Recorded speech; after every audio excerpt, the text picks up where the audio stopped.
Good morning, everybody.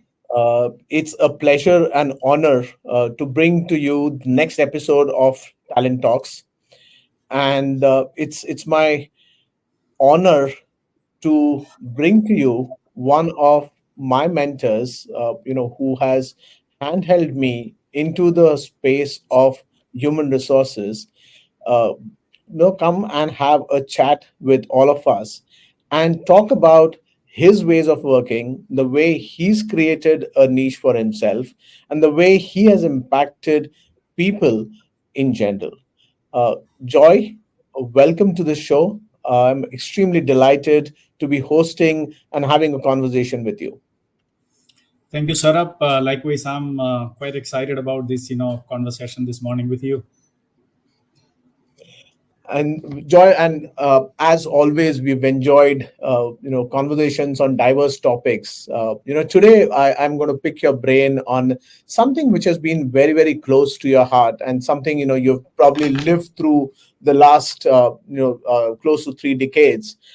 Is really everything about the workforce, the scalability of the workforce, and how do you bring flexibility, but at the same time balance the flexibility, and how do you look at the well-being of people in general. So that's going to be my discussion point with you, and I've got some amazing questions ready for you, and I'm sure that you will be able to help us navigate through this topic, and give us a lot of insights which we can take as actions and apply it to our workplaces.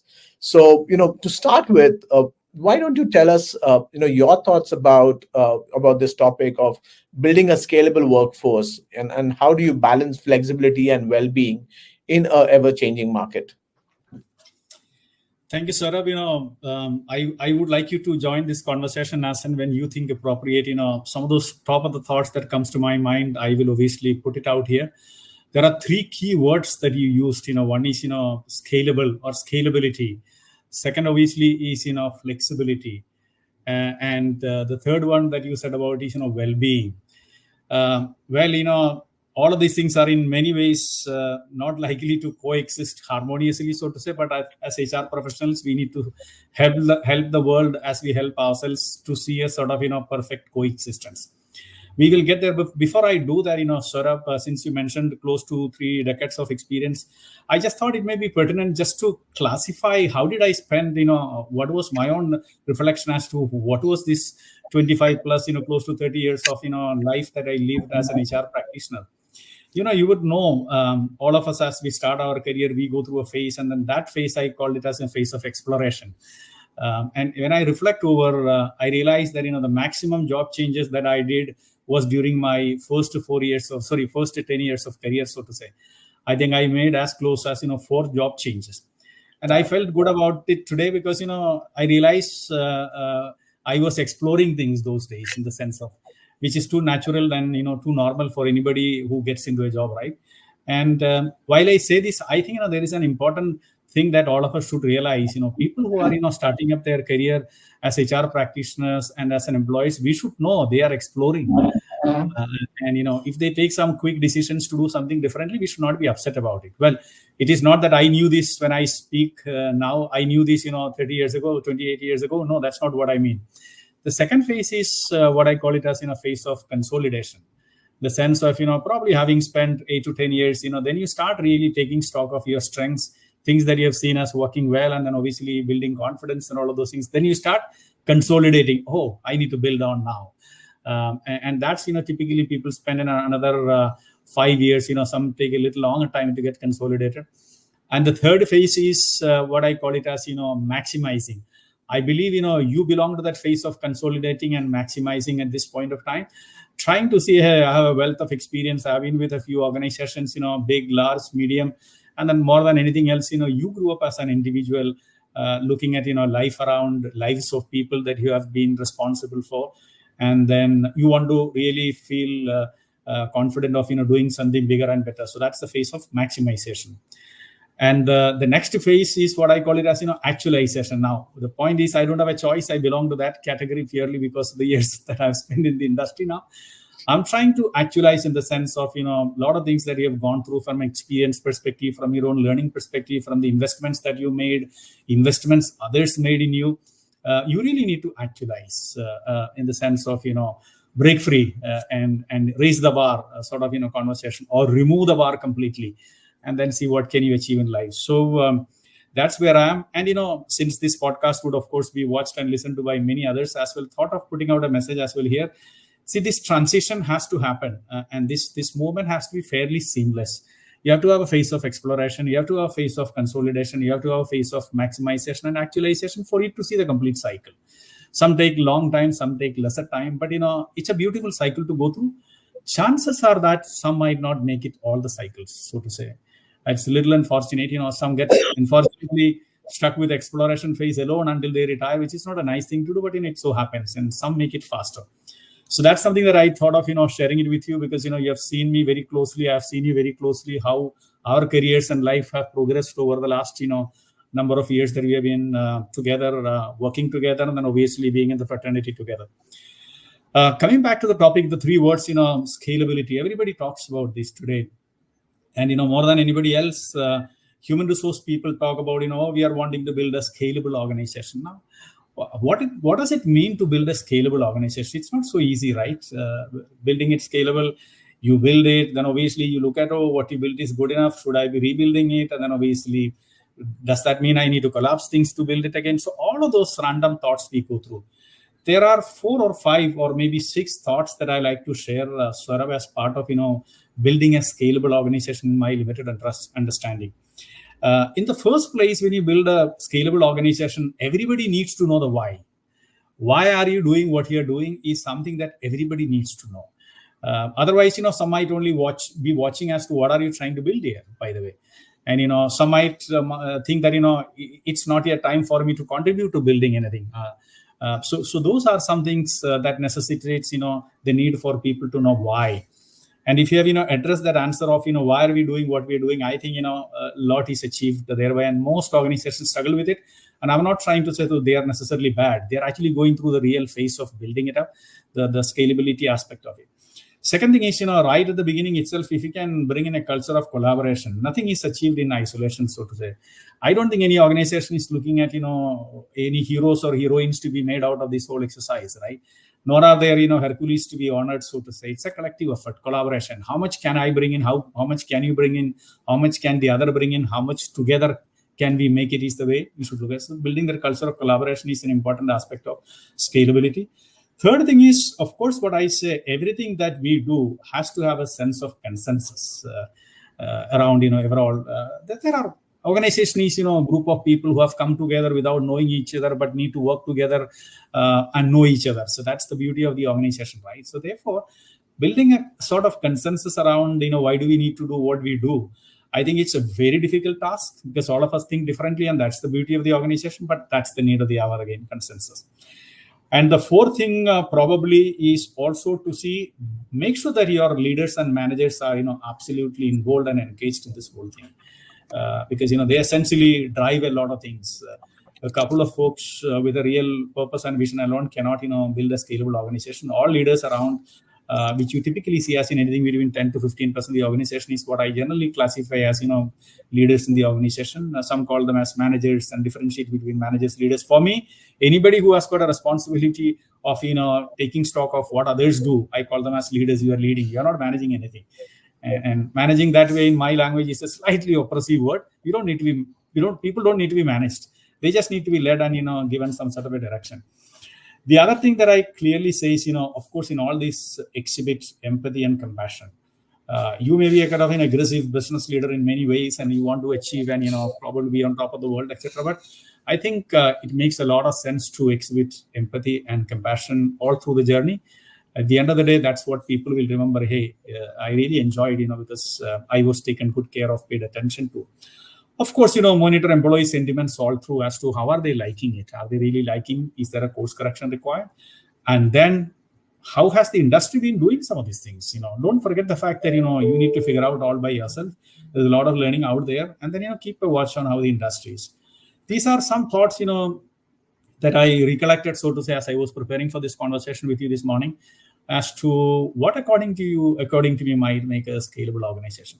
I like you to respond or keep adding to it before we get to the other two again technically difficult stuff, flexibility and well-being, so to say.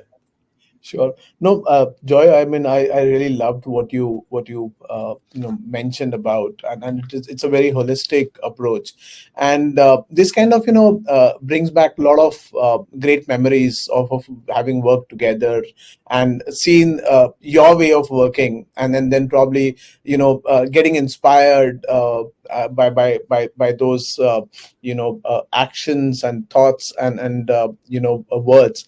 So it's been it's kind of a nostalgic moment, I would say, for me, because these would be conversations we would have on lunch tables, on in cubicles, in meeting rooms, and I feel fortunate that I got an opportunity to kind of actually witness that more than a couple of instances in my career span. You touched upon a beautiful concept of empathy and compassion. And Joy, that's where I want to delve a little bit. Over the last close to 30 years, right? How does the journey feel for you, and how do you manage to bring joy to everybody?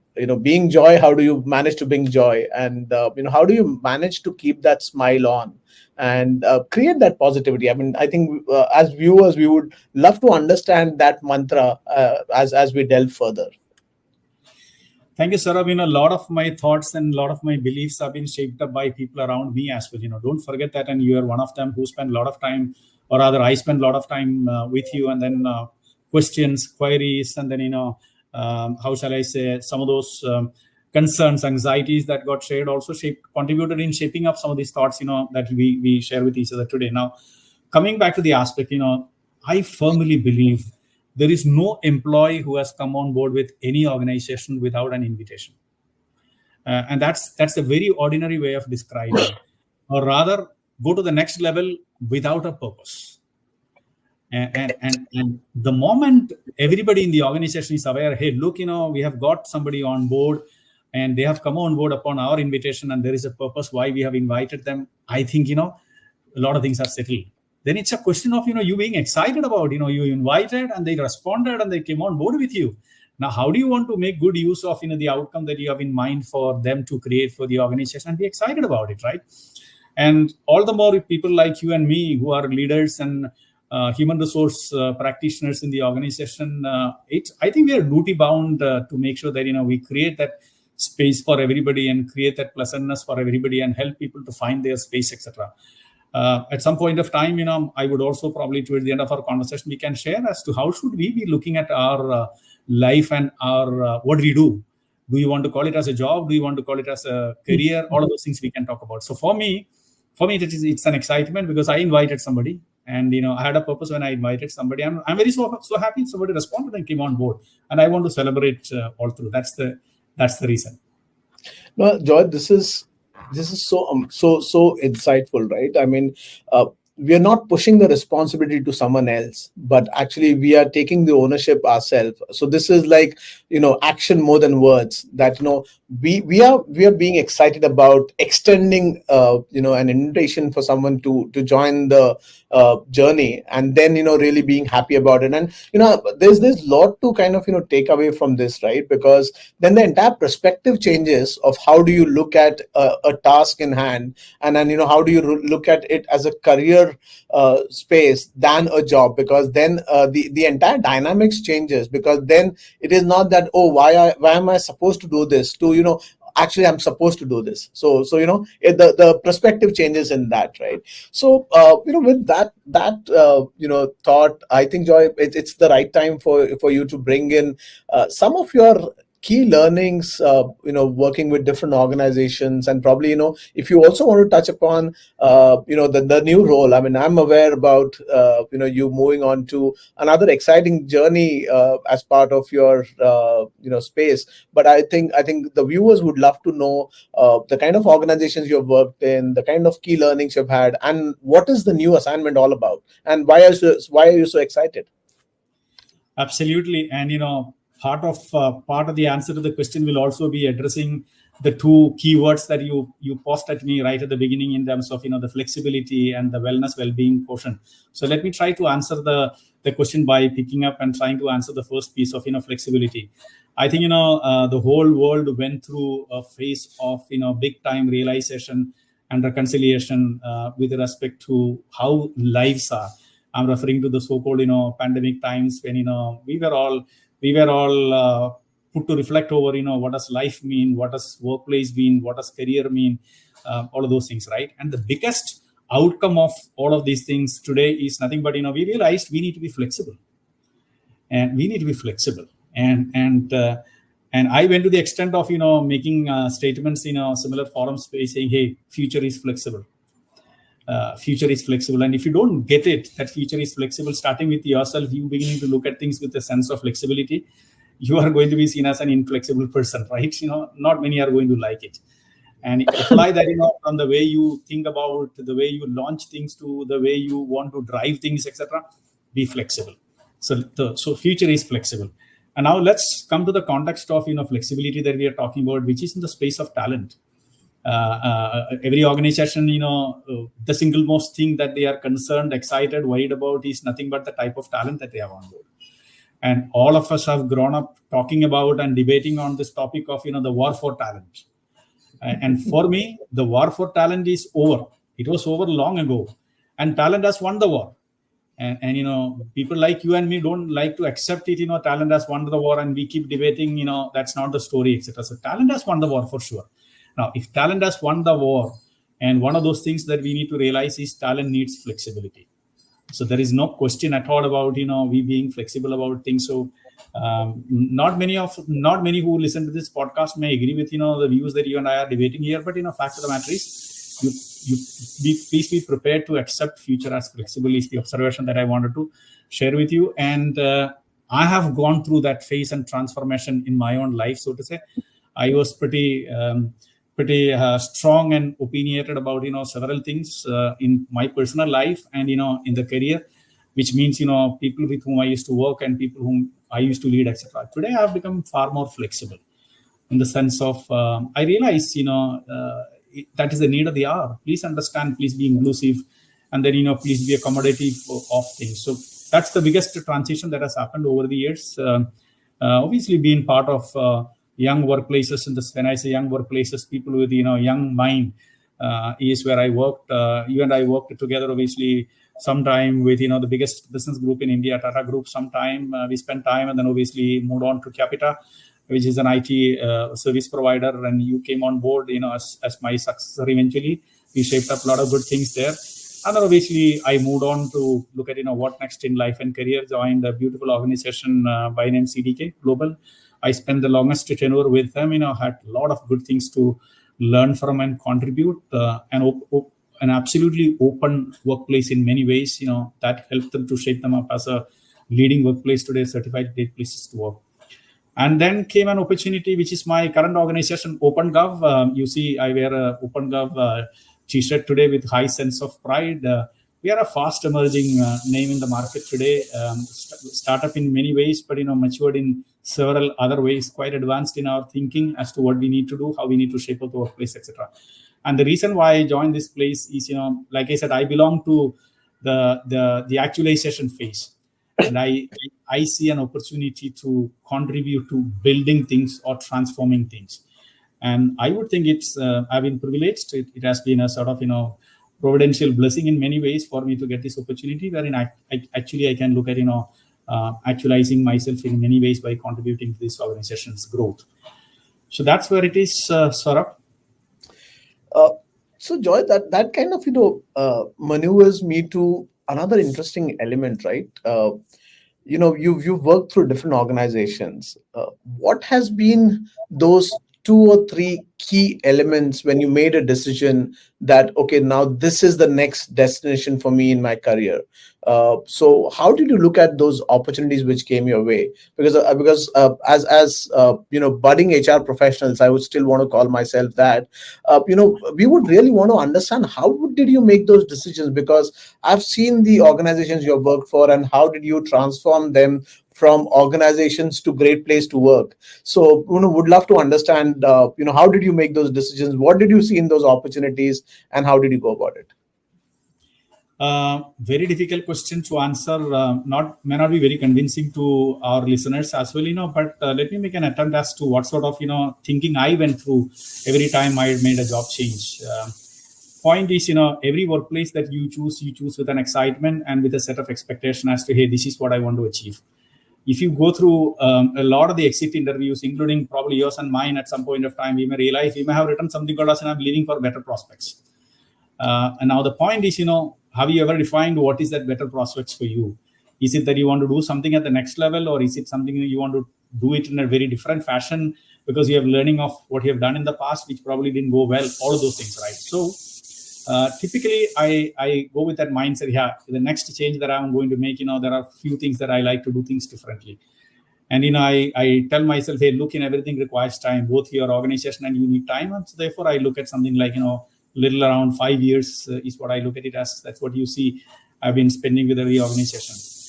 And when it is closer to 5 years, I get into a difficult position myself, asking, why am I hanging around? And some of my bosses who may even listen to this podcast at some point of time, may recall the conversations that I've had as to why should I be hanging around. And that's not a very aggressive question being posed to anybody to give me an answer, but it's an intellectual struggle that I always have had. Having spent decent amount of time with an organization, am I really adding value, or am I being seen as a gratuitous person in the organization? Because once upon a time you were a war horse, you tried to do something, you helped us fix something, so we are happy for you to pull on. So all of those thoughts come to your mind, and then you start firming up. Yeah, I think I've done reasonably well. The objective with which I came on board, some of it at least, if not all of them, have been achieved. Is there a need for, is there additional space available in the organization to do anything bigger, better? And automatically you start getting answers purely by virtue of the function that you are into, so to say, because you have a lot of insights about how the organization, what they would like to achieve, etc. And then you start deciding, okay, let me look at. And my choice of workplace always have been, it has never been the nice and the dandiest, so to say. I never went for. I'm not trying to say I did not get. I was fortunate enough to get the nice and the best. But I always looked for places where I can find my space. And when I say, a lot of people when they make career changes, they struggle to find their space in the new place, which can actually be traumatic, which can actually lead to all kinds of dissatisfaction, both at the side of the organization as well as at the side of the person who switches or makes the change. Well, fact is that is it that I naturally found my space, or did somebody leave the space there for you? Not really. You have to go and find the space, right? And the other simple thing that I follow, Saurabh, it, I go with this punchline, bloom where you're landed. It is not that the organization was, preparing themselves to host you as an employee at some point of time. No, you happen to land there, right? You've had conversations, etc. You landed there. It's not that I thought of my current workplace 10 years ago. No, not really, although they existed. That's not what it is. But, opportunities came, and then, you have had conversations around it, and then you thought you can find your space. That's how I make up my mind. And I believe I have been, at least I tell myself, I've made only right decisions so far. This is really insightful, Joy. Bloom is I love that bit, right? Bloom where you fall. And another thing I remember, Joy, and this is something which I have also made sure that I have. I do the analysis whenever I have to make such a decision in terms of a career movement. And this goes back to your thoughts, right? Are you going to make a delta felt for yourself and the organization if you're going to pick up that opportunity? I think that has been one of the key ways for me to make decisions. And you obviously have been an integral part of it. But then, it kind of, objectifies the entire approach that, is it going to be different for you? Are you going to make a difference for the organization and for yourself? And are you then going to do justice for the role the organization is going to hire? So that kind of, has really helped me in my career journey. It's kind of, also given me a sense of achievement when I've been able to achieve those smaller milestones, which then contributed to, leading to fascinating workplaces. So Joy, you touched upon flexibility, and with this remote working, earlier we had pockets of organizations working remotely. Then we had the pandemic, and most of the organizations went remote. Then we were talking about, yeah, we'll continue to be remote for lifetime. Then the entire schematic changed to, oh, we will operate in a hybrid mode. And then now, I see people lopsided. Some of them say that no, no, no, I will not want to go back to the organization. Some of them say that no, no, no, I want to go back to the organization and I want to work from office. What are those challenges which you see are going to evolve because of this particular approach? And as a people leader, how do you think we should address those and make sure that we look after the well-being of everybody, whom we invited to be part of the organization? This topic, Saurabh, is very close and intimate to all employers and all employees. Everybody is watching as to what's the right answer here.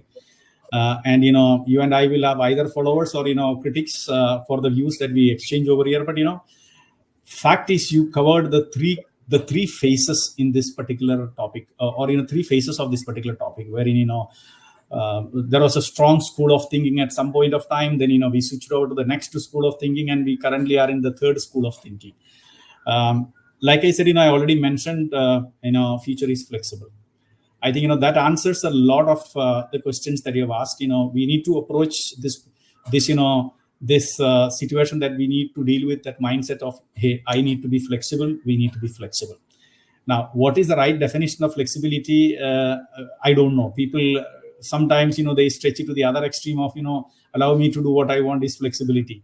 And the employer also sometimes think, me deciding what is good for you is the flexibility that we would like to give. And some people are, smartly going to this word, hybrid, which on a lighter note, for me has been the most confusing thing. What does that mean, hybrid? When you can't decide one way or the other, you call it as hybrid. It's almost like, when you're driving, whether to turn left or right, you choose to go the right. The middle of the road, it's not the most convenient of all stuff, but, we have landed peacefully. Hybrid, which seemed to be a sort of an amicable solution for, I don't want to use the word amicable, exciting solution for both the employer and employee, because, it meets the needs of both. Now, there are 2-3 things. One is, one should not overlook the aspect of unproductive time or non-productive time being spent in commuting. So that's something one has to be considering just to see.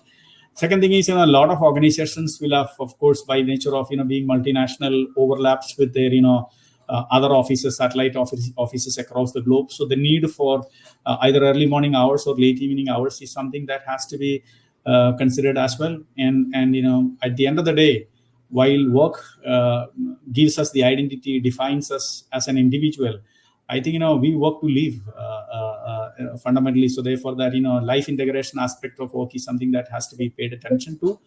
And the last of all is, everybody has to look at the whole situation from a sense of fairness. And, you and I, hardcore, passionate advocate of, people and, people emotions as HR people, we have mostly believed fairness is all about employee fairness. I purely because I have moved to the fourth phase of my career, I realized, fairness has got two parties. It is the employer fairness and the employee fairness. In everything that we set directions or set decisions, I think both employer and the employee has to be considered in all aspects of what we set as to what works best, and then you are seen as true mediator or a broker of fairness in the organization. Very difficult decision. I don't think I've answered it, but fact is, future is flexible. Yeah, no, and Joy, it is very coincidental. And I was having a conversation come debate yesterday on this particular topic within my team, where I got a sense that the team members were trying to say that because of commute, we're not able to spend sufficient time within the organization, and it is due to the policy. We are required to do this, and we're trying to say that, oh, because of the way or the approach or the ways of working, we are not able to spend as much time in office. which I found it to be a bit off track. And my response to them was a bit curt. And I said, hey, you know what? The organization has set the policies. How do you plan your schedule? How do you make it work? Is something which you have to decide. The organization did not suggest you to stay 2 hours away from the workplace. It is a choice you have made, and if you've made the choice, then the flexibility is in your hand. But you got to plan it in such a way that your presence is felt. You're able to do what the HR person is required to do, that is connect with people. At the same time, obviously make sure that you have your work life integration, you finish your things, and be responsible as an employee. And as human resource professionals, I personally believe that if you are a role model, only then you can preach. Because if you do not practice, then just preaching is then policies made without the guardians of it following it. So it's pretty interesting conversation. And as you said, right, I don't think we have a solution to it, but I think being more responsible, understanding why do you even exist within the workplace is a question we need to continue asking.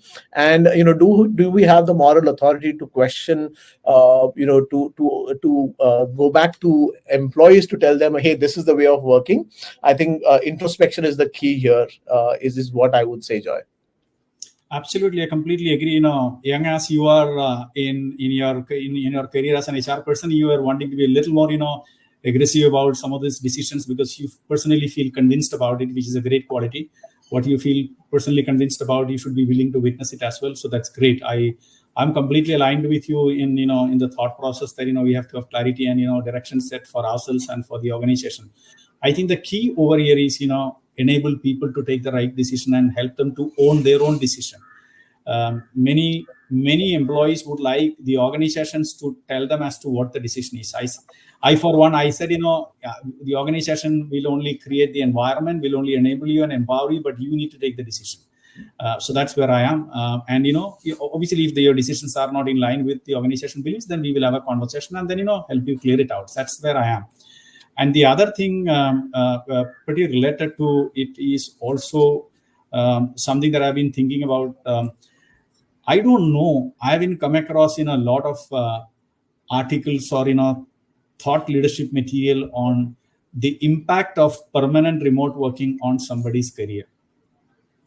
The other day, like you said, you were having a conversation with your own team. I was having a conversation with my current team here, and then everybody jumped up and said, it has huge impact on the mental wellness. One of those things that we were supposed to be talking about, wellness, mental wellness. Everybody has realized, we need to go to workplace to realize that we are working, and then we are part of a larger ecosystem. We are trying to build, enable, create. All of those feelings come when you go to workplace. That's one. However, for me, as a practicing human resource person, I keep asking this question. Either I should write something myself, or I should get something written by somebody to convince myself. What is the impact of long-term permanent remote working on somebody's career and growth? Everybody is aggressive and ambitious about moving to the next level or doing the next set of things, or getting into the next salary bracket, etc. But while you have all of these things on one side, have you paid attention to look at how do you do your daily tasks? Are you office based predominantly, or are you home first, office second, or office first, home second, or hybrid? What is it? Is something that worth introspecting is where I would like to leave. No, I mean, Joy, a lot of food for thought, and as every conversation, right? This will ring some bell and probably help us build on these thoughts.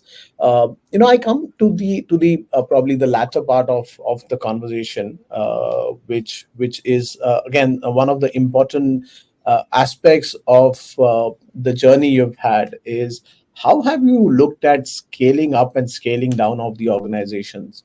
What have been your key approaches, and how did you make sure that the organizations continue to be great place to work? Not only from a certification standpoint, but from a real sense standpoint of it being a great place to work.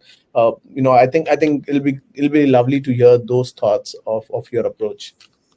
Absolutely. Again, it's an important aspect for all of us in HR to realize, hey, look, you and I are not there for a job.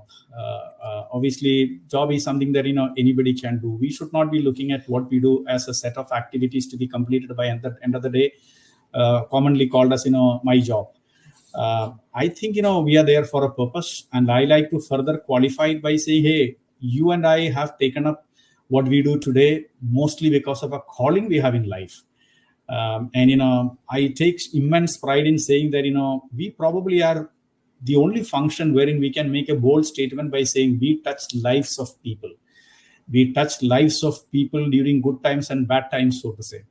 And that biggest realization, if you have, you're bound to take all right decisions.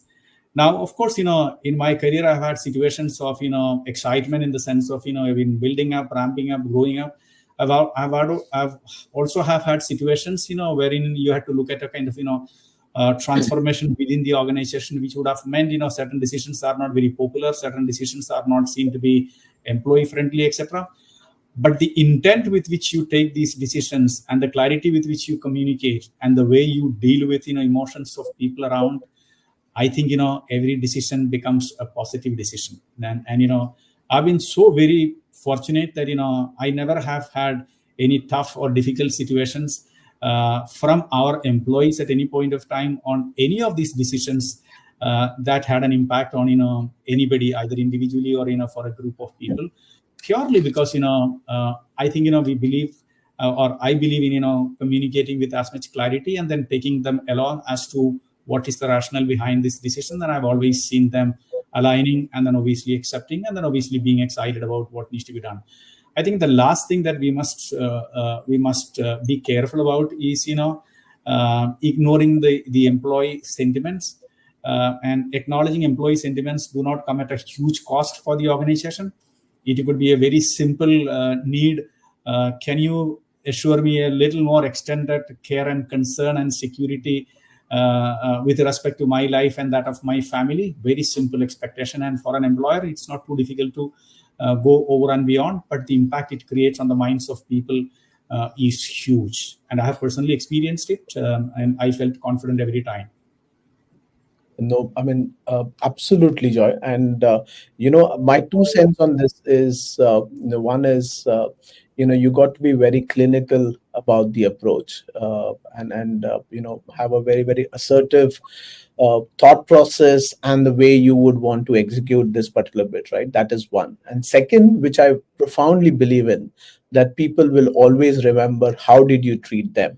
So the experience makes a significant difference. And as you said, right, we've been fortunate to work with leaders and organizations who made sure that even during difficult times, we went that extra mile to make sure that we took care of the people.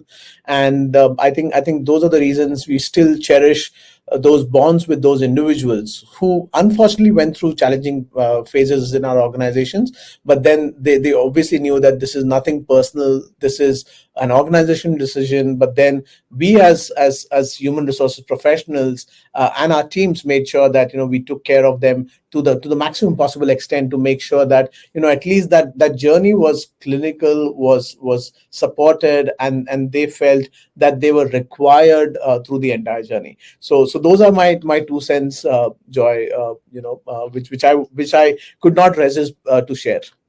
No, absolutely. They are really valid because, whosoever at any point of time listening to you and me should feel convinced about the need to do the right set of things, because I believe, they are also your ambassadors in many ways, right? They bear the brand name, they have been with you.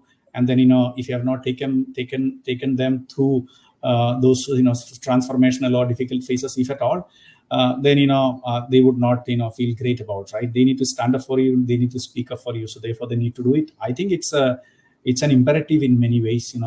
Let me put it in that way, a little stronger word, but it's an imperative. True. So Joy, that kind of brings me to the last question or a point is, I'm sure this podcast is going to be listened through by fresh HR professionals, tenured HR professionals, budding HR professionals, and seasoned HR professionals, and then many more, people who believe in this entire ecosystem of the impact we create as people leaders.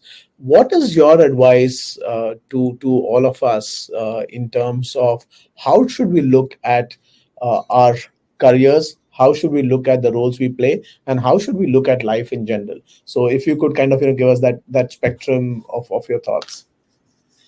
Well, these are things that, I believe personally, how much it matters and how much everybody is able to relate, depends. The fact of the matter is, like I already mentioned, human resource function is the engine of the organization.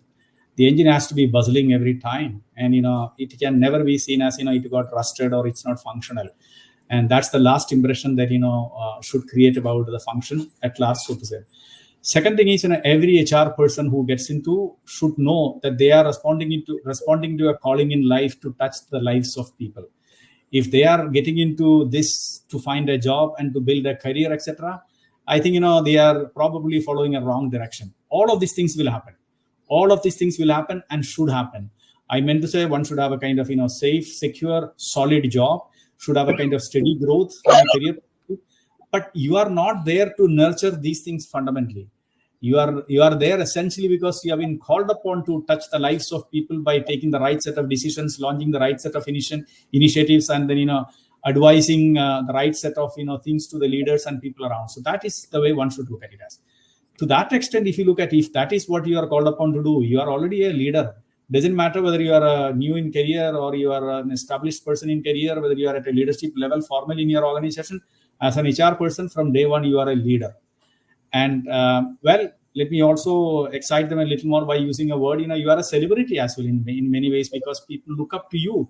You touched upon the aspect of you being seen as a role model, you being seen as leading from the front, you being seen as setting the example for everything that you say. Well, you are a celebrity in that sense. Everybody looks at you, everybody watches you, and then people would also like to emulate and follow you all said and done. So that's the way I see it as. And our function requires us to be self-motivated, self-led, self-inspired, and self-driven. Everybody will come and ask us questions on all these 4 or 5 aspects as to how do I do this for me and for my team. But for us, the answer is very clear. We need to do it ourselves. Joy, that was amazing. And as I said, right, you've already rang a lot of bells, and probably a lot of thoughts are already getting brewed up in my mind, and I'm sure anyone who is listening to this conversation would have a similar experience. We come to the end of this conversation. But I have the good fortune of continuing conversations with you, and I would really appeal our viewers to also get connected with you on LinkedIn and take benefit of the tons of years of experience you've gathered over these years. And I love the 4 phases you elaborated, and I'm able to kind of start classifying my own experience into those buckets, and that kind of gives us a revised sense of purpose, a revised sense of what we are really required to do. Thank you so much for sharing your valuable insights and guidance with us today.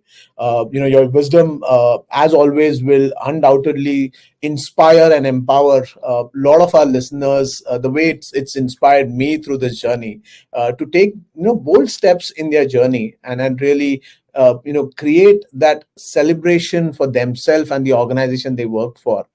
Until next time, I would appeal the viewers to keep learning, keep growing, and remember that greatness is within your reach. Greatness is within you, and as what you said, Joy, right? It is self. So you have to reflect. You have to make sure that you look after yourself, because then only you will be able to look after the others.